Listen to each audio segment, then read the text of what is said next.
Bro Daaku Maharaj seriously cinematic brilliance అనమాట. Undoubtedly it's going to be it's a masterpiece. అంటే ఎలా ఉందంటే ఇప్పుడు వచ్చేసి మనం బాలకృష్ణ గారి మూవీస్ అంటే మనము లైన్ ఏలో మనం చెప్పే మూవీస్ ఏంటంటే సమరసింహారెడ్డి, నరసింహనాయుడు, సింహ, లెజెండ్, అఖండ ఇలా కొన్ని చెప్తాం కదా మనము. ఆ లైన్ ఏలో లైన్ 1లో అయితే మనం వచ్చేసి డాకు మహారాజును కూడా చేయొచ్చు అనమాట. నిజంగా నాకైతే చాలా బాగా నచ్చింది. అంటే ఒకటి బ్రో, ఈ సినిమా ఏంటంటే స్టోరీ లైను అంత కొత్తదేం కాదు. అంటే మంచి వాటర్ గురించి తీసుకున్నప్పటికీ బాలకృష్ణ గారి ప్రీవియస్ మూవీస్లో ఉన్న సిమిలర్ స్టోరీ లైన్ ఉన్నప్పటికీ ఎగ్జిక్యూషన్ కావచ్చు, బీజిఎం కావచ్చు, సినిమాటోగ్రఫీ ముఖ్యంగా అంత నెక్స్ట్ లెవెల్లో ఉంటుందన్నమాట. మనం నిజంగా చాలా బాగా ఎంజాయ్ చేస్తాము. అరే తెలుగు సినిమాలో ఇంత మంచి సినిమాటోగ్రఫీనా అని మనకు అనిపిస్తుంది. అంటే ఇప్పుడు ఒకటే చెప్తున్నాను, డాకు మహారాజు మూవీలో వచ్చేసి మనకు లార్జర్ దాన్ లైఫ్ హీరోయిజం ఉంటుంది, ఇంటెన్స్ యాక్షన్ ఉంటుంది, పవర్ ప్యాక్డ్ డైలాగ్స్ ఉంటుంది, ఎలక్ట్రిఫైయింగ్ పర్ఫార్మెన్స్ బై బాలకృష్ణ గారు ఉంటుంది అనమాట.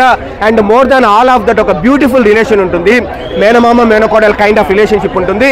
అంతా బాగా కవర్ చేస్తారు బ్రో బాబీ కొలి గారు వచ్చేసి. అండ్ తమన్ గారు అయితే బీజిఎం ఇరగదీస్తారు. అండ్ బాలకృష్ణ గారు కూడా చాలా సెటిల్ గా చేశారు. Definitely it's a block buster movie అనమాట. డెఫినెట్లీ గేమ్ చేంజర్ కూడా నాకు వచ్చేసి పర్వాలేదు అనమాట, నాకు నచ్చింది. మరీ తీసి పడేసే మూవీ ఏం కాదు కానీ, బట్ ఈ మూవీలో మనం ఏ లోపాలు మనం పెట్టలేము. ఫస్ట్ హాఫ్ ఏంటంటే బ్రో ఫ్యాన్స్ కోసము, second half fans plus family కోసం అనమాట. సో ఓవరాల్ గా ఏంటంటే ఫ్యాన్స్ కావచ్చు, ఫ్యామిలీస్ కావచ్చు, ఇద్దరు ఎంజాయ్ చేయొచ్చు. అండ్ డైలాగ్స్ లేదు అని అంటున్నారు కానీ బ్రో కుప్పలు డైలాగ్స్ ఉన్నాయన్నమాట. గోళ్ళు కోసినంత ఈజీగా గొంతుకలు కోసుకుంటూ వెళ్ళిపోతాను, నీకు నాకు వారేంట్రా, సింహం నక్కల మీద పడితే దాన్ని వారరా, లఫ్ట్ హంటింగ్ అంటారు. రే అందరూ చదవడంలో మాస్టర్స్ చేస్తారేమో, నేను చంపడంలో మాస్టర్స్ చేశాను, I did masters in murders అని ఇలాంటి డైలాగ్స్ అంటే నేను చెప్తే బాగుండదు కానీ బాలకృష్ణ గారు చెప్తే చాలా బాగుంటుంది. సో హ్యాపీగా మన మూవీలో ఎంజాయ్ చేయొచ్చు. అన్డౌటెడ్లీ ఇప్పుడు it's masterpiece, it's cinematic brilliance అనమాట. మనకు క్యాప్టివేటింగ్ గా ఉంటుంది మూవీ అంతా. లిస్ట్ 1లో మనం సింహ, లెజెండ్, అఖండ, సమరసింహారెడ్డి, నరసింహనాయుడు అలా మనం చేయొచ్చు. థియేటర్కి వచ్చిన ప్రతి ఒక్కరు హ్యాపీగా ఎంజాయ్ చేస్తారు. నాకైతే ఇప్పుడు ఫస్ట్ హాఫ్ లో బాలకృష్ణ గారి ఎలివేషన్ సీన్స్, బాలకృష్ణ గారు ఉన్నప్పుడంతా ఎలివేషనే గూస్ బంప్స్ బాగా వచ్చింది అనమాట. హ్యాపీగా ఎంజాయ్ చేస్తారు. బాలకృష్ణ గారు అయితే కొట్టలేదు, అది కొట్టిండేది వచ్చేసి చిన్న పాప. అది మూవీ ట్రైలర్ లో కూడా అదే చూపించినారు. అంటే ఓకే, ఇంకోటి ఏంటి బ్రో, ఊర్వశి అవుతాయి కానీ నాట్ ఓన్లీ ఫర్ రొమాన్స్ అనమాట, ఆమెకు కూడా ఒక మంచి ఎస్ఐ క్యారెక్టర్ ఇచ్చినారు. అండ్ అదొకటే కాదు బ్రో, మూవీలో తీసుకున్న ప్రతి క్యారెక్టర్ కి ఇంపార్టెన్స్ ఇచ్చినారనమాట. ఏదో తీసుకున్నాం కదా అని పడేయకుండా, అది కూడా నిజంగా మన బాబీ గారిని అప్రిషియేట్ చేయాలి.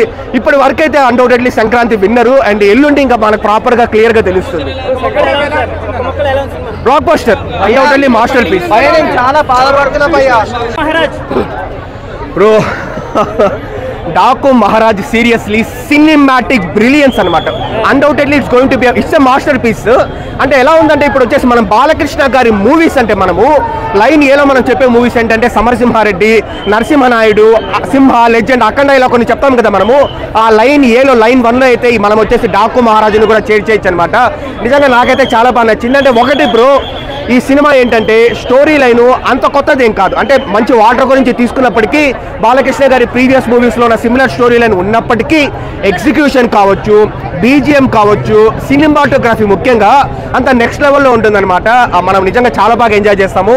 అరే తెలుగు సినిమాలో ఇంత మంచి సినిమాటోగ్రఫీనా అని మనకు అనిపిస్తుంది. అంటే ఇప్పుడు ఒకటే చెప్తున్నాను, డాకు మహారాజు మూవీలో వచ్చేసి మనకు లార్జర్ దాన్ లైఫ్ హీరోయిజం ఉంటుంది, ఇంటెన్స్ యాక్షన్ ఉంటుంది, పవర్ ప్యాక్డ్ డైలాగ్స్ ఉంటుంది, ఎలక్ట్రిఫైయింగ్ పర్ఫార్మెన్స్ బై బాలకృష్ణ గారు ఉంటుంది అనమాట.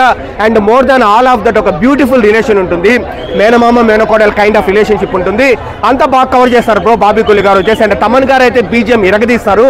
అండ్ బాలకృష్ణ గారు కూడా చాలా సెటిల్ గా చేశారు. Definitely it's a block buster movie అనమాట.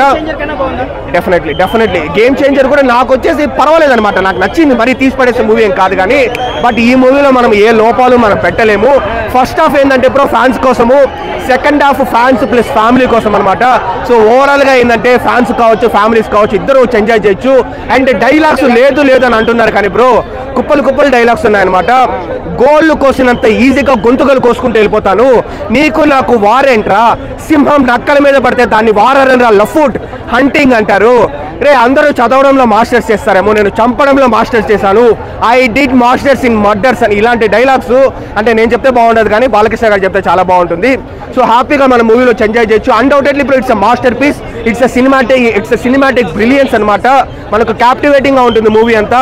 లిస్ట్ 1లో మనం సింహ, లెజెండ్, అఖండ, సమరసింహారెడ్డి, నరసింహనాయుడు అలా మనం చేయొచ్చు. థియేటర్కి వచ్చిన ప్రతి ఒక్కరు హ్యాపీగా ఎంజాయ్ చేస్తారు. నాకైతే ఇప్పుడు ఫస్ట్ హాఫ్లో బాలకృష్ణ గారి ఎలివేషన్ సెన్స్, బాలకృష్ణ గారు ఉన్నప్పుడంతా ఎలివేషనే గూస్ బంప్స్ బాగా వచ్చింది అనమాట. హ్యాపీగా ఎంజాయ్ చేస్తారు.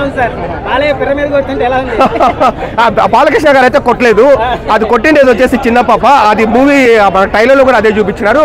అంటే ఓకే, ఇంకోటి ఏంటి బ్రో, ఊర్వశి అవుతాయి కానీ నాట్ ఓన్లీ ఫర్ రొమాన్స్ అనమాట, ఆమెకు కూడా ఒక మంచి ఎస్ఐ క్యారెక్టర్ ఇచ్చినారు.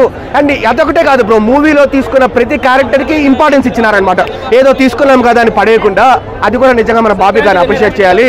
ఇప్పటి వరకు అయితే అన్డౌటెడ్లీ సంక్రాంతి విన్నరు. అండ్ ఎల్లుండి ఇంకా మనకు ప్రాపర్గా క్లియర్గా తెలుస్తుంది. Blockbuster, undoubtedly masterpiece. చాలా బాధపడుతున్నా భయ్యా.